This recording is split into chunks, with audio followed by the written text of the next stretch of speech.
قبل اس کے کہ اب 10ویں پارے سے ہم شروع کریں، ایک اصولی بات جو قرآن سے ثابت ہے اور انسان کی اپنی عقل سے بھی، کہ سب سے پہلے یہ تعین کرنا ہے کہ مال کس کا ہے۔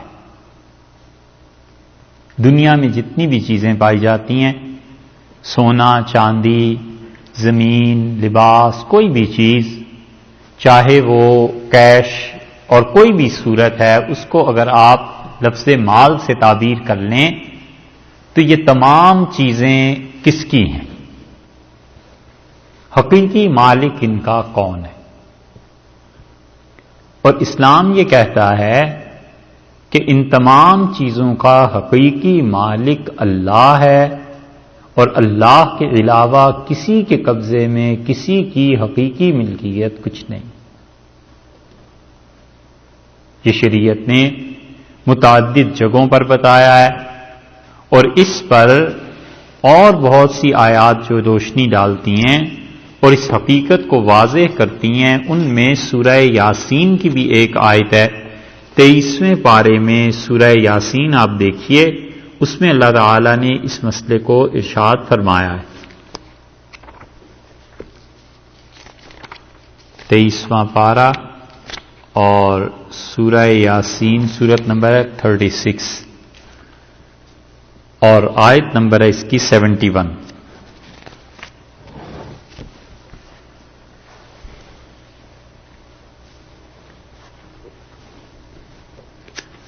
اللہ تعالی نے فرمایا ہے کہ انا خلقنا لہم۔ اب یہ آیت دیکھیے، جو لوگ بھی سورہ یاسین روز پڑھتے ہیں وہ اس آیت کو کئی بار پڑھتے ہوں گے، لیکن جو چیز اس سے اب مفسرین نے یا فقہا نے ثابت کی ہے، اس کے لیے بڑی گہری نظر چاہیے۔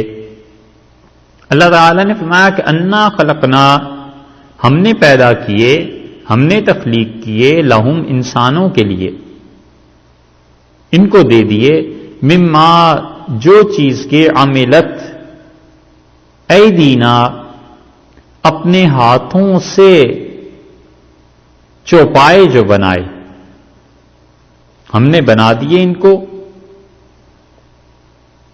کیا چیز؟ مما عملت ایدینا، جو اپنے ہاتھوں سے چوپائے ہم نے بنائے تھے، انعامن چوپائے، جو چوپائے اللہ تعالیٰ فرما رہے ہیں ہم نے اپنے ہاتھوں سے بنائے تھے، ہم نے لوگوں کو دے دیے۔ فہم، اور لوگ، لہا، اب ان کے لیے مالکون، مالک ہیں۔ اصل ہماری چیز تھی، ہم نے اپنے ہاتھوں سے بنائے تھے، ہم نے انسانوں کو دے دیے، اور اب انسان ان کے مالک ہیں۔ یہ دلیل ہے اس بات کی کہ انسان کی اپنی چیز نہیں ہے، بلکہ ملکیت اللہ کی ہے جو ٹرانسفر ہوئی ہے انسان کی طرف، اور انسان خود حقیقتاً کسی چیز کا مالک نہیں ہے۔ اس بات کو کوئی مانے یا نہ مانے، اسلام کا نقطۂ نظر یہ تو کہتا ہے اس کائنات میں جتنی بھی چیزیں ہیں تمہارے پاس اللہ نے اپنی ملکیت کو ٹرانسفر کیا ہے، تمہیں حقیقی مالک اللہ نے نہیں بنا دی۔ جب یہ بات ثابت ہو گئی اور شریعت کا یہ اصول بھی معلوم ہوا کہ اللہ تعالی ملکیت ہمیشہ اپنی قرار دیتا ہے، اور وہ کہتا ہے کہ چند دن کے لیے تمہیں یہ چیز دی ہے، تو جو بھی انسان دنیا میں اس مثال کو دیکھنا چاہے وہ ایسے جیسے بادشاہ کسی کو گھر دے دے۔ گورنمنٹ کہتی ہے جب تک تم میرے ملازم ہو اس گھر کو تم یوز کر سکتے ہو، گاڑی کو یوز کر سکتے ہو، جس دن تمہاری ریٹائرمنٹ ہو گئی یہ چیز ہم چاہیں گے تو تمہاری اولاد میں آگے ٹرانسفر کر دیں گے، ہم نہ چاہیں واپس لینا چاہیں لے سکتے ہیں۔ گورنمنٹ کو حق ہے، اور گورنمنٹ کو تیسرا حق بھی حاصل ہے۔ اللہ تعالی کسی انسان کو یہ سارے انعامات دیتا رہے، دنیا دیتا رہے، پیسے دیتے رہے، اللہ تعالیٰ سب چیزیں عنایت فرماتے رہیں کہ بندہ خدا کا مطیع اور فرما بردار ہے، بالکل ٹھیک ہے، اور اللہ تعالیٰ اسی چیز کو اس کی اولاد میں آگے ٹرانسفر کر دیتے ہیں کہ بھی وراثت تقسیم کرو، اب اس بندے کے بعد تم آگے آ جاؤ. لیکن ملکیت حقیقت میں اللہ کی ہے. اگر اللہ نے وراثت کا حکم نہ دیا ہوتا تو کبھی بھی یہ ملکیت ٹرانسفر نہ ہوتی، اور اللہ نے اپنا حکم باقی رکھا ہے. اسی لیے تو اس نے کہا ہے کہ 1/2 اس کو ملے اور 1/4 اس کو ملے. یہ خدا کا خود تصرف ہے، خدا مالک ہے. اسی لیے تو وہ کہتا ہے یہ مال میرا ہے، میں جیسے کہوں گا ویسے تقسیم ہوگا. یہ خود دلیل ہے اس کی. اور تیسری چیز وہ بھی اللہ کے قبضے میں ہے کہ جس طرح دنیاوی حکومتوں میں جو باغی ہو جاتا ہے اس کی مال جان یہ سب حکومت کے قبضے میں پھر چلی جاتی ہے. وہ اپنی گاڑی بھی واپس لے لیتے ہیں، عہدہ بھی واپس لے لیتے ہیں، اسی بھی جیل میں ڈال دیتے ہیں. تو اللہ جو حقیقی مالک ہے، جب کوئی آدمی اس کا باغی ہو جائے تو اللہ تعالیٰ اس کا مال اور اس کی جان دونوں کے جو مالک ہیں خدا اس سے اپنی حفاظت اٹھا لیتا ہے. اس لیے وہ پھر کہتا ہے کہ یہ جب میرا باغی ہو گیا ہے، کافر ہو گیا ہے، تو اب جب حالات ایسے ہو جائیں کہ یہ تم سے لڑنے آئے تو تم اسے قتل کر سکتے ہو، کیونکہ جان اس کی محترم تھی جب تک کہ یہ امن کو قائم کر رہا تھا. اب اس سے اٹھ کے شر اور فساد پھیلانے لگا ہے، اب اسے مارو. اور اسی طرح اس کا مال اللہ تعالی نے بتایا کہ میری ملکیت تھی، میں مالک ہوں مسلمانوں کے مال کا بھی اور میں مالک ہوں کافروں کے مال کا بھی. اور جب یہ میرے خلاف ہی بات کرنے لگے ہیں تو اب یہ ملکیت اس آدمی کی زائل ہو گئی، ختم ہو گئی، ہم مالک ہو گئے. اور ہم تمہیں کہتے ہیں کہ یہ غنیمت کا مال اب ہو گیا ہے، اب اسے تم حاصل کر لو، اب یہ مال تمہارے لیے درست ہے. اللہ نے ملکیت کی کو جو تھا وہ کافر سے مومن کی طرف ٹرانسفر کر دیا. یہ ہے غنیمت کا مال. بس اس لیے میدان جنگ میں غیر مسلموں کا جو مال جنگ کے بعد حاصل ہوگا اسے فقہا کہتے ہیں کہ یہ وہ چیز ہے جو اللہ تعالی نے مسلمانوں کی طرف ٹرانسفر کر دیا ہے. ڈائریکٹ خدا نے آرڈر دے دیا کہ یہ مال میرا ہے، اور اسی وجہ سے سب سے زیادہ حلال اور پاک مال جسے گنا گیا ہے وہ غنیمت کا مال ہے.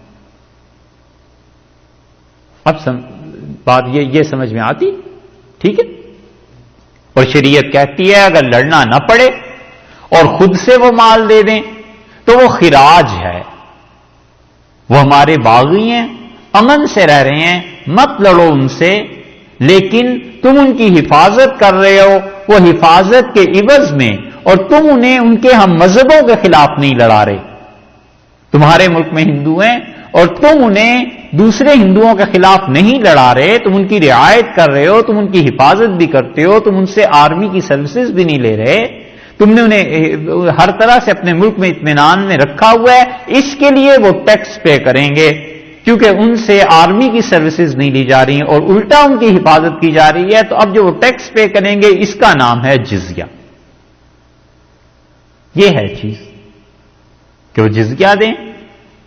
کفر کر رہے ہیں خدا کی بغاوت میں، اس کے باوجود ہم انہیں امن سہولت ہر چیز دے رہے ہیں. یہ جو مال ہے جزیے کا اور خراج کا، اس کو شریعت کہتی ہے یہ فے ہے. انفال کے شروع میں آ گیا تھا نا کہ ابو یوسف اور ابو عبید رحمت اللہ علیہ وغیرہ نے مال کی تقسیمیں کی ہیں، اور وہ کہتے ہیں کہ انفال کیا ہے، فے کیا ہے، اور غنیمت کیا ہے. یہ تقسیم اس وقت ہو گئی تھی. یہ مال غنیمت جو ہے یہ فے ہے نا، یہ جو جزیہ اور خراج ہے یہ فے ہے. تو کوئی چیز کسی کی ملکیت نہیں ہے، اللہ کی حقیقی ملکیت. اور باغیوں کے مال جب وہ اللہ تعالی ضبط کر لے سرکار، اور خالص مال حلال کا وہ ہو گیا کیونکہ اللہ نے اس کی ملکیت کو ٹرانسفر کر دیا. وہ ایسے ہی حلال مال ہے جیسے کنواں ہے، اس کا پانی سب کی ملکیت ہے، سب لوگ اس سے فائدہ اٹھا سکتے ہیں. تو کنویں کا پانی خالص حلال پانی ہے. رسول اللہ صلی اللہ علیہ وسلم 3 چیزوں پہ کسی کا حق نہیں بنتا، پانی پہ اور خضرو گھاس جو ہے اس پہ اور آگ پہ. حضرت صلی اللہ علیہ وسلم یہ 3 چیزیں کسی کے قبضے اور اختیار کی نہیں ہیں. یعنی آگ بھی ہر آدمی کا حق بنتا ہے کہ وہ آگ کو حاصل کر لے اپنی زندگی بچانے کے لیے، سردی گرمی کھانے کا پکنا ان چیزوں کے لیے. اور دوسری بات آپ نے فرما دی تھی کہ خضرو جو گھاس ہے جو کسی خاص مقصد کے لیے نہیں اگایا گیا، بس اللہ کی طرف سے اگا ہوا ہے، بارش ہوتی ہے، گھاس اگاتا ہے، اس پہ سب کا حق برابر ہے، جانور چر سکتے ہیں اور انسان اسے کاٹ سکتا ہے، بیچ بھی سکتا ہے.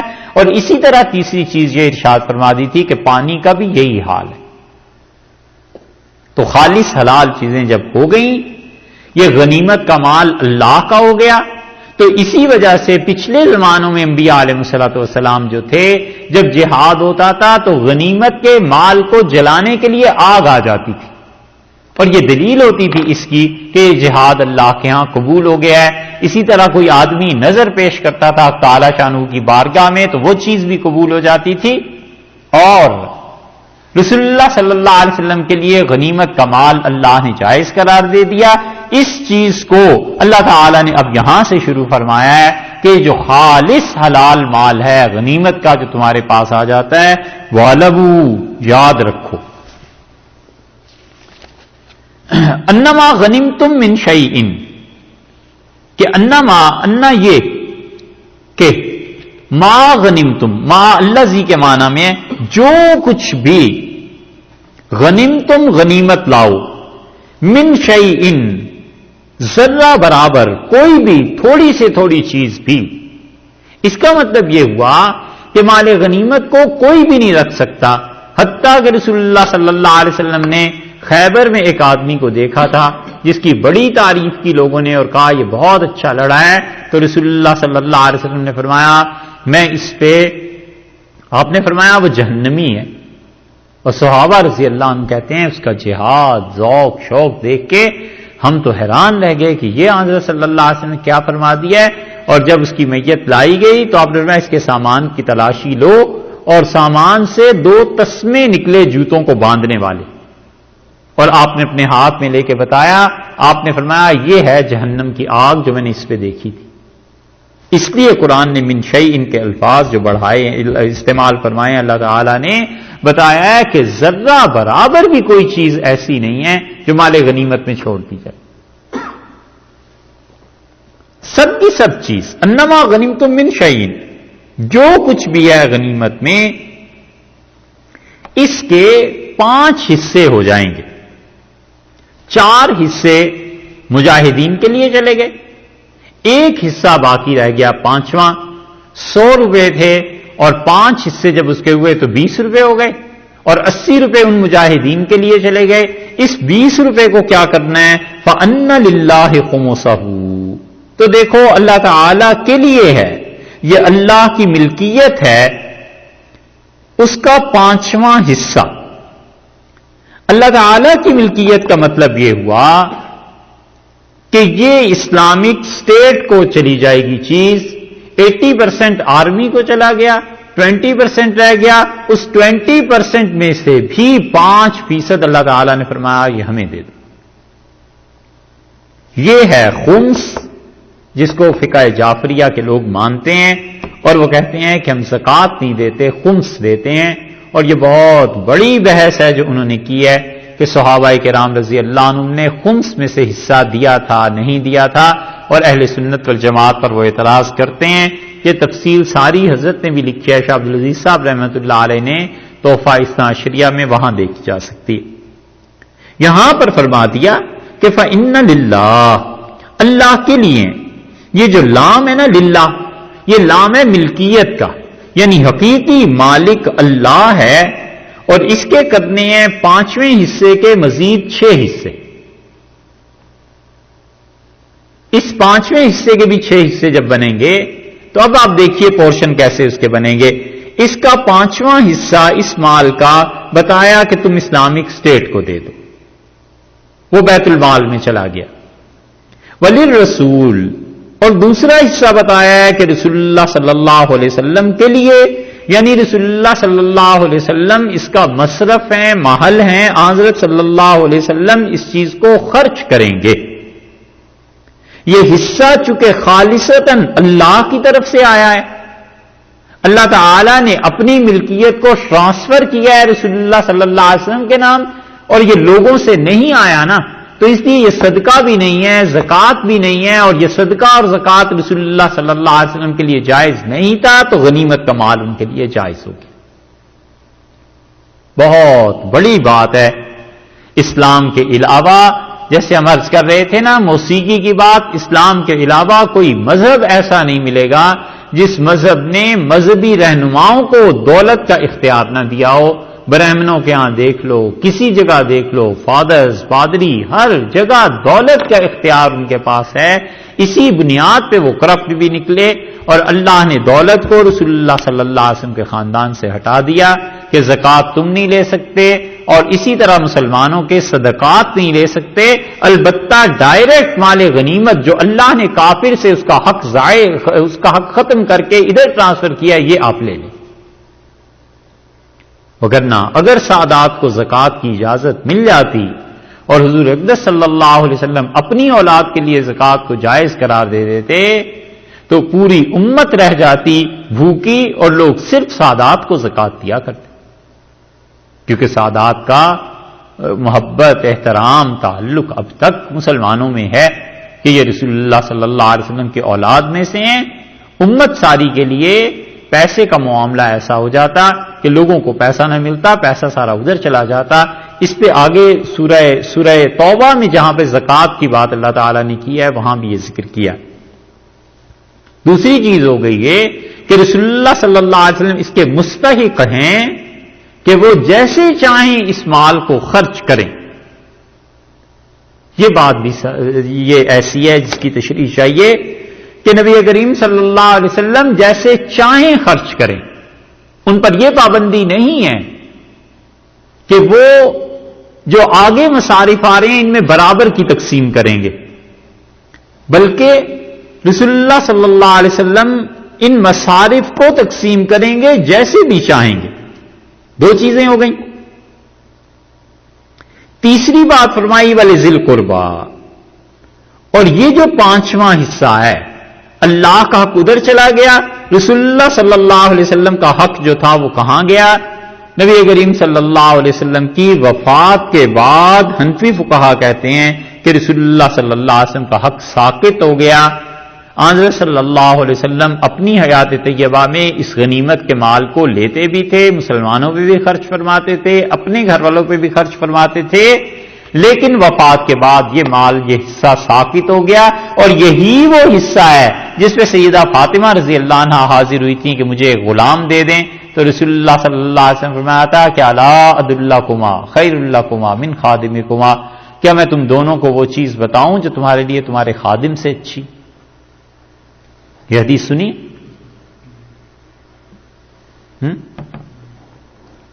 نہیں سنی؟ حدیث میں آیا ہے کہ حضرت فاطمہ رضی اللہ عنہ وہ گھر کے کام سارے کرتی تھیں، اور حضرت حسن رضی اللہ عنہ کی پیدائش ہوئی، پھر سال بعد حضرت حسین رضی اللہ عنہ کی پیدائش ہوئی، پھر ان کے لیے بڑی مشکل ہو گیا گھر کے کام کرنا. پانی بھی بھرتی تھیں کہ یہ کام کرتی تھیں، تو حضرت علی رضی اللہ عنہ سے کہا کہ آپ جائیں اور اپنے والد سے کہیں خادم آپ کو دے دیں. تو حضرت فاطمہ رضی اللہ عنہ حاضر ہوئیں، اور رسول اللہ صلی اللہ علیہ وسلم کو بڑی محبت تھی ان سے. حدیث میں آیا ہے کہ حضرت صلی اللہ علیہ وسلم کے پاس جب وہ جاتی تھیں آپ ان کا سر چومتے تھے، اپنی جگہ پہ بٹھاتے تھے اور فرماتے تھے بضعۃ منی، یہ فاطمہ تو میرے جسم کا ٹکڑا ہے، میری جان ہے. اور خود رسول اللہ صلی اللہ علیہ وسلم آتے تھے، فاطمہ رضی اللہ عنہ بھی ایسے ہی چومتی تھیں رسول اللہ صلی اللہ علیہ وسلم کا سر اور اپنی جگہ پہ بٹھاتی تھیں. گئی ہیں، حاضر ہوئیں اور عرض نہیں کر سکی کہ مجھے ایک نوکر چاہیے، شرم کی وجہ سے، حیا کی وجہ سے. پھر دوبارہ پھر تیسری مرتبہ حضرت علی رضی اللہ عنہ ساتھ چلے گئے اور انہوں نے کہا کہ یہ آپ کی صاحبزادی ایسے آتی ہیں اور یہ اس طرح بات کر نہیں پاتی. تو رسول اللہ صلی اللہ علیہ وسلم نے فرمایا کہ فاطمہ تم جانتی ہو اگر میرے پاس کوئی چیز ہوتی تو میں بیچ کے اصحاب صفہ جو ہیں ان پہ نہ خرچ کرتا. یہ خمس تھا جس میں حضرت فاطمہ رضی اللہ عنہ کو حضرت علی رضی اللہ عنہ نے کہا کہ آپ مانگ لیجیے. اور پھر رسول اللہ صلی اللہ علیہ وسلم فاطمہ میں تم دونوں کو، اور علی رضی اللہ عنہما تم دونوں کو ایک ایسی چیز بتاؤں جو تمہارے لیے خادم سے بھی اچھی ہے. اور آپ نے فرمایا رات کو سونے سے پہلے تم 33 مرتبہ سبحان اللہ اور 33 مرتبہ الحمدللہ اور 34 مرتبہ اللہ اکبر پڑھ لیا کرو، اور یہ تمہارے لیے خادم سے اچھی چیز میں تمہیں بتا رہا ہوں. اس کا مطلب یہ تھا کہ جتنی محنت کرتی ہو، جتنی صحت میں فرق پڑ جاتا ہے، اگر رات کو پڑھتی رہو گی تو وہ صحت میں اللہ برکت دے دے گا، بیماری نہیں ہوگی۔ اور اس کا مطلب یہ ہے کہ اگر پڑھتی رہو گی تو اپنے پاؤں پہ چلتے پھرتے زندگی میں انتقال ہو جائے گا، کسی خادم کی ضرورت ہی پیش نہیں آئی۔ یہ ہے حدیث، اور اس پہ حافظ ابن حجر رحمۃ اللہ علیہ فتح الباری میں یہ لکھا ہے، بڑے کام کی چیز ہے، آدمی پڑھتا رہے، زندگی بھر کسی کی احتیاج رہتا ہی نہیں، کوئی محتاجی رہتی ہی نہیں۔ جی ہر نماز کے بعد بھی پڑھنے کو کہا ہے، لیکن انہیں یہ وہ الگ حدیث کہ ہر نماز کے بعد پڑھی جائے، لیکن ان حضرات دونوں سے فرمایا تھا کہ تمہیں خادم سے بہتر چیز میں دے دیتا ہوں، اسی لیے دونوں کو خادم کی ضرورت ہی پیش نہیں آئی۔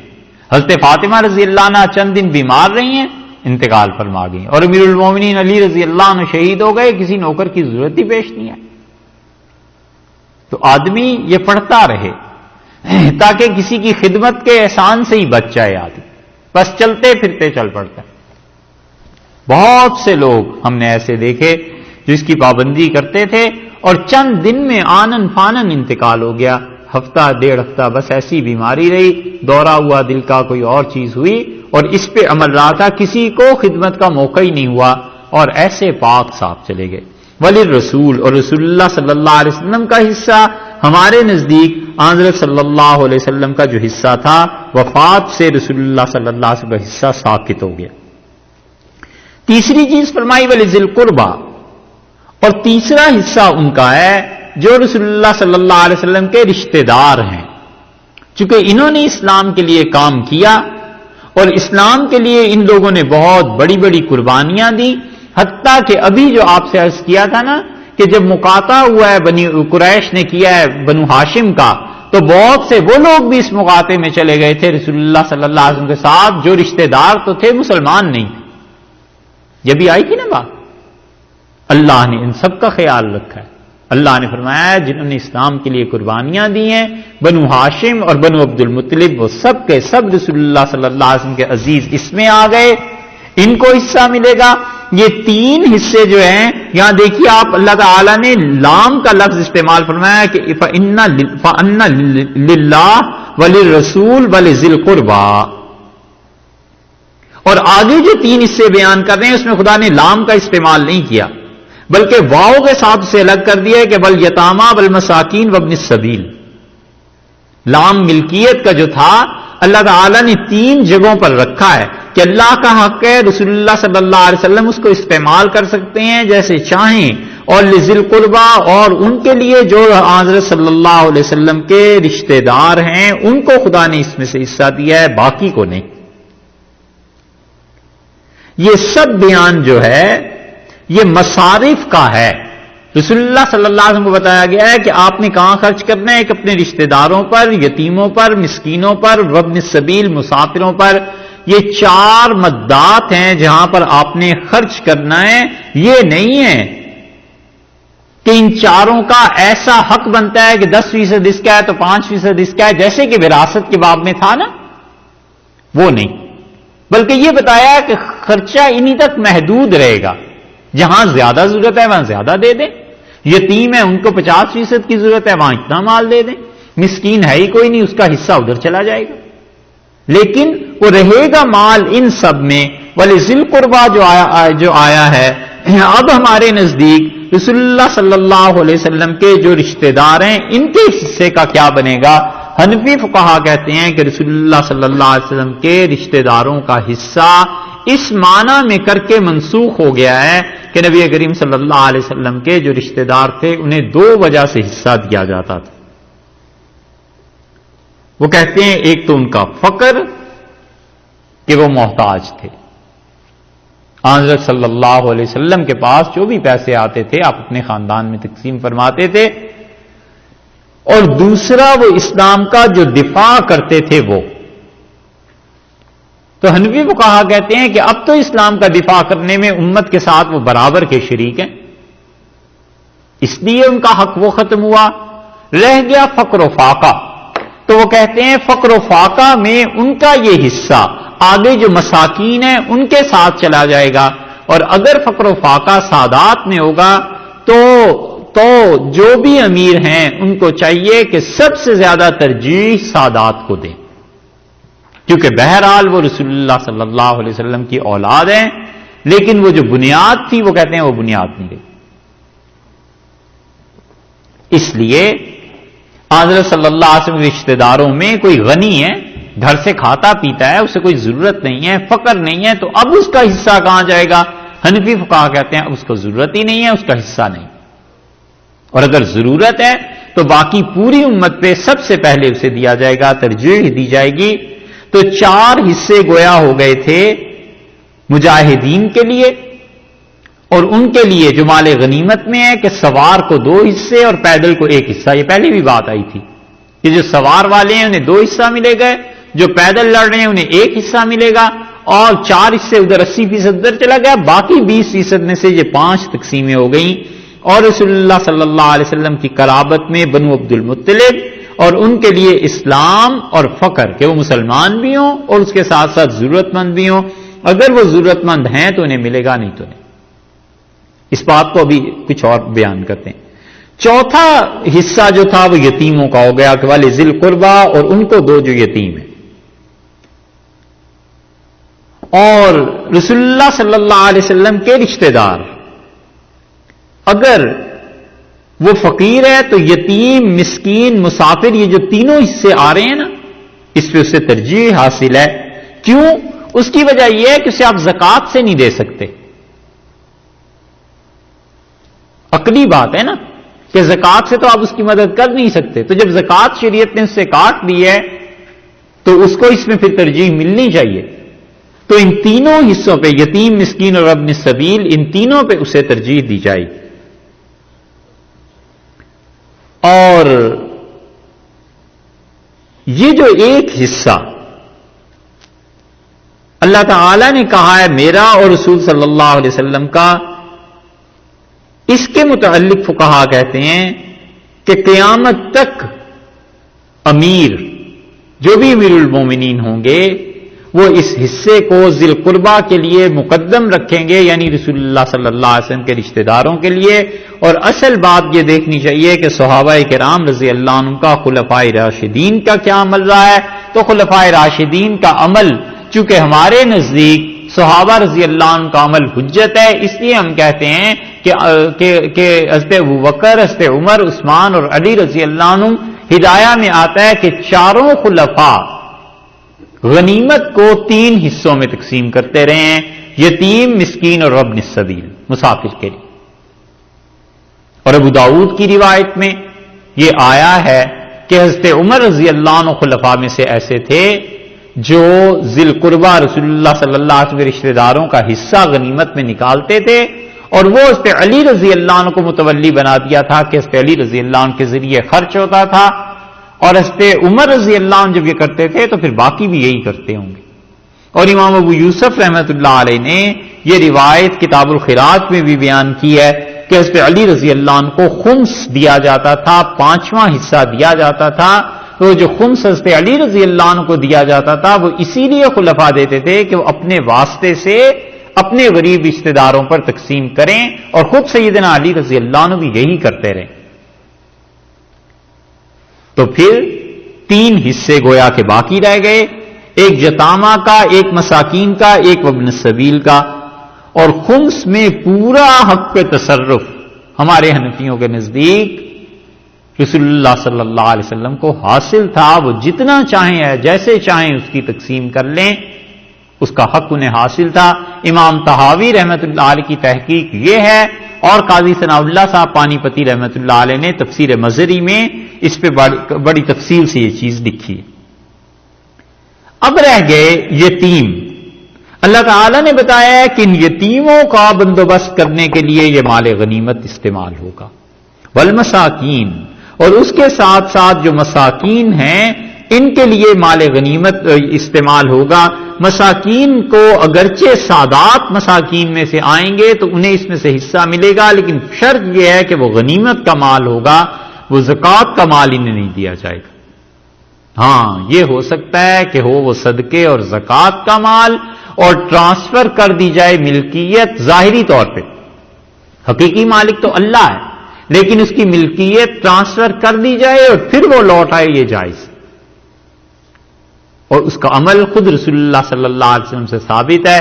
حدیث میں آیا ہے کہ آپ گھر تشریف لائے، لوگ ان چیزوں پر اعتراض کرتے ہیں خام خاکی اور سوچتے نہیں ہیں کہ اس پہ کتنی احادیث اور کتنے قرآن کے احکامات اور کتنی چیزوں سے بعض چیزیں ثابت ہوتی ہیں، جن میں سے ایک اعتراض لوگ کہتے ہیں جی یہ کیسے نوٹ بدل دیے، اس سے بھلا کیا فرق پڑ گیا، پیسے چینج ہو گئے، اس سے کیا فرق پڑ گیا؟ فرق یہ پڑ گیا کہ رسول اللہ صلی اللہ علیہ وسلم تشریف لائے گھر اور آپ نے فرمایا کہ کچھ کھانے کو ہے اور بھوک محسوس فرما رہے تھے زیادہ، تو اس پہ زینب رضی اللہ عنہا نے عرض کیا کہ اللہ کے رسول کچھ بھی نہیں ہے سوائے اس کے کہ ہمسائے یہ دودھ دے گئے ہیں صدقے کا مجھے، تو میں پیش کر دوں. رسول اللہ صلی اللہ علیہ وسلم نے ایک جملہ فرمایا، آپ نے فرمایا وہ تم پہ صدقہ کر کے گئے ہیں اور اگر اب تم خوشی سے مجھے دو گی تو میرے لیے ہدیہ ہو جائے گی. کہ بات صاف ہے، آپ نے 1 لاکھ روپے زکوٰۃ کے کسی کو دے دیے، وہ غریب آدمی ہے، مالک ہو گیا نا 1 لاکھ روپے کا. اب وہ اپنی بیٹی کو اگر 10,000 اس میں سے دیتا ہے تو وہ اس کے لیے زکوٰۃ تھوڑی ہے، وہ اس کے حق میں تو صدقہ ہو گئی نا، کیونکہ ٹرانسفر ہو گئی ملکیت. تو حضرت صلی اللہ علیہ وسلم فرمایا اگر تم چاہو تو ایسے کر سکتی ہو، اور انہوں نے وہ دودھ رسول اللہ صلی اللہ علیہ وسلم کو دیا. اور نبی کریم صلی اللہ علیہ وسلم کا استعمال فرمانا اس بات کی دلیل ہے کہ ٹرانسفر ہونے سے اس ملکیت کے شرعی احکامات بدل جاتے ہیں. اب کوئی حضرت صلی اللہ علیہ وسلم سے بھی زیادہ علیہ باللہ تقوی کا رنگ اختیار کرنا چاہے تو اس کو توبہ کرنی چاہیے. یہ چیز، اور یہی ہوتا ہے کہ زکوٰۃ جو دیتے ہیں مدارس کو یا ٹرسٹ کو، تو وہ ٹرسٹ کے لوگ اس کے مالک ہو جاتے ہیں یا پھر وہ وکیل ہو جاتے ہیں. اگر وہ اپنے ٹرسٹ میں نیت یہ رکھیں کہ اس پیسے سے ہم مختلف مدات کو قائم کر سکتے ہیں تو وہ کر لیتے ہیں، اور اگر نیت ان کی یہ تھی کہ ہم زکوٰۃ کے پیسے کو کسی اور مد میں استعمال نہیں کریں گے تو پھر ان کی نیت کی پابندی ہے، وہ نہیں کر سکتے. اس کی 2 بہت بڑی مثالیں آپ کو ہمارے ملک میں کراچی میں مل جائیں گی. وہاں یوسف بن نوری رحمۃ اللہ علیہ نے مدرسہ قائم کیا، اور اس بن نوری رحمۃ اللہ علیہ زکوٰۃ کے مال سے بہت دور رہتے تھے، بچتے تھے. یہاں تک کہ کوئی زکوٰۃ لے آتا تھا تو لوٹا دیتے تھے، کہتے تمہارے پاس پاک مال نہیں رہا دین پڑھنے پڑھانے کے لیے، ہم زکوٰۃ ہی کے مستحق ٹھہرے. اور جن مصارف میں حضرت کے یہاں زکوٰۃ لگتی تھی سب حضرت کے شاگرد جانتے ہیں رحمت اللہ علیہ کے کہ وہ زکوٰۃ اتنی لے لیتے تھے، بس پھر اس کے بعد کہتے تھے ہمارا کھاتا پورا ہو گیا بھائی، اب زکوٰۃ کہیں اور دو، تم کہو تو میں تمہیں بتا دیتا ہوں فلاں مدرسہ ہے فلاں جگہ چلے جاؤ. یہ ان کا طرز عمل تھا. اور مفتی شفیع صاحب رحمت اللہ علیہ دوسرا مدرسہ دارالعلوم کراچی میں ہی ان کا ہے، الحمدللہ دین کا کام ہو رہا ہے. مفتی شفیع صاحب رحمت اللہ علیہ اس بات کے قائل تھے کہ ہم جتنے بھی زکوٰۃ کا مال لیتے ہیں ہم اصل میں وکیل ہیں ان چھوٹے بچوں کے مدرسوں میں جو پڑھنے آتے ہیں، اور انہوں نے اسی میں یہ نیت رکھ لی تھی کہ انہی بچوں کی حفاظت کے لیے ہم یہ چیزیں بھی بنائیں گے، انہی کی تعلیم کے لیے ہم لائبریری بھی بنائیں گے. تو وہاں پر زکوٰۃ کا مال دیگر مصارف میں وہ استعمال کر لیتے ہیں، کیونکہ بنا کی نیت یہی تھی. بڑا شاندار کتب خانہ ہے ماشاءاللہ، کیا کہنے اس کتب خانے کے، اور ایسی بہت سی چیزیں ہیں. تو مفتی صاحب رحمت اللہ علیہ نے جو نیت اس میں رکھی تھی اس کے مطابق کام ہوتا ہے، کیونکہ وہ وکیل ہیں اور بچوں کی وکالت سے پیسہ وہ وصول کرتے ہیں اور پھر اس کے بعد وہ خرچ کرتے ہیں انہی مدرسے کی فلاح و بہبود کے لیے. یہ حق انہیں حاصل ہے شرعاً. اب کوئی ان حضرات سے بھی بڑا متقی ہو ہمارے علم میں نہیں. ہم نے اپنے اساتذہ میں بھی یہی دیکھا ہے، دونوں قسم کے لوگ جو زکوٰۃ کو وکالت کی وجہ سے لے لیتے تھے، اور ایسے اساتذہ بھی دیکھے ہیں جو زکوٰۃ اور اس مال کے بالکل دور رہتے تھے. وہ کہتے تھے نہیں ہمیں اس سے بحث ہی نہیں ہے، اس چیز پہ ہاتھ ہی نہیں ڈالنا. وہ بھی ایک رنگ تھا تقویٰ کا، یہ ایک رنگ ہے سہولت کا، دونوں ہی چیزیں جائز. تو اس لیے یتیم، مسکین، وابن السبیل، یہ 3 مدیں اور کر دیں کہ وابن السبیل، اور جو لوگ ہیں مسافر، اللہ نے کہا یہ غنیمت کو ان پہ خرچ کرو. مسافر آدمی ہے، گھر میں کھاتا پیتا ہے، سفر میں اسے تنگی پیش آ گئی، سواری اس کی گم ہو گئی، ایکسیڈنٹ ہو گیا، کوئی اور چیز ہو گئی، اس کی مدد کرو، بتایا ہے غنیمت کے مال سے، ان کنتم آمنتم باللہ، اگر تم ایمان رکھتے ہو اللہ پر، تو یہ مصارف سارے بیان کر دیے، یعنی رسول اللہ صلی اللہ علیہ وسلم جیسے چاہیں اس کی تقسیم کر دیں۔ نبی کریم صلی اللہ علیہ وسلم کے بعد اب یہ اختیار جو بھی امام ہے، بعض فقہا کے نزدیک اس کو حاصل ہے، لیکن وہ کہتے ہیں کہ تقسیم ان تین کیٹیگریز میں رہے گی، اس سے باہر وہ نہیں کر سکتا۔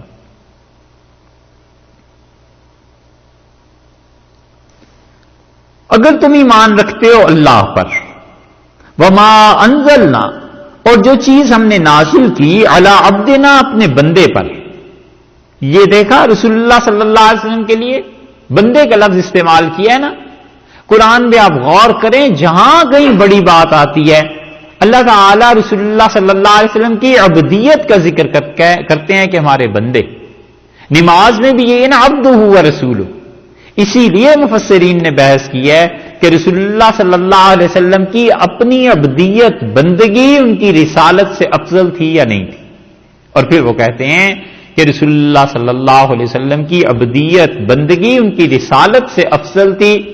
ابو البقاء نے لکھا ہے اس میں کلیات میں، وہ کہتے ہیں کہ رسول اللہ صلی اللہ علیہ وسلم کی بندگی ان کا اللہ کی طرف چلنا تھا، اور رسالت وہاں سے انعام تھا جو اللہ نے اس ہستی پہ کیا ہے، تو اس لیے اپنا جو چلنا تھا اپنے اختیار سے خدا کی عبادت اور بندگی، وہ کہتے ہیں رسول اللہ صلی اللہ علیہ وسلم کی بندگی ان کی رسالت سے افضل مانی ہے انہوں نے۔ ابو البقاء رحمۃ اللہ علیہ نے، اس سے معلوم ہوتا ہے کہ اللہ کے قرب کا انتہائی مقام عبدیت سے بڑا نہیں ہے۔ اور پھر فرمایا ہے جس چیز کو ہم نے نازل کیا، کس چیز کو نازل کیا؟ قرآن کو۔ کب نازل، کس پہ نازل کیا؟ رسول اللہ صلی اللہ علیہ وسلم پہ۔ کب نازل کیا؟ یوم الفرقان، جس دن فرق ہو گیا تھا، واضح طور پر فیصلہ ہو گیا تھا جس دن، اس دن وہ فرقان کا دن کون سا تھا؟ بدر کا۔ اور دوسری طرف اللہ نے فرمایا کہ انا انزلناہ فی لیلۃ القدر، اور ہم نے قرآن کو نازل کیا ہے لیلۃ القدر میں، اور یہاں فرمایا ہے کہ ہم نے اس کو نازل کیا ہے یوم فرقان میں۔ اس سے امام بخاری رحمۃ اللہ علیہ کا مسلک یہ ہے کہ وہ کہتے ہیں 17ویں رات جو ہے نا، جس کی صبح کو 17واں روزہ ہوتا ہے، تو وہ کہتے ہیں 16 اور 17 رمضان کے بیچ کی رات یہ ہے لیلۃ القدر۔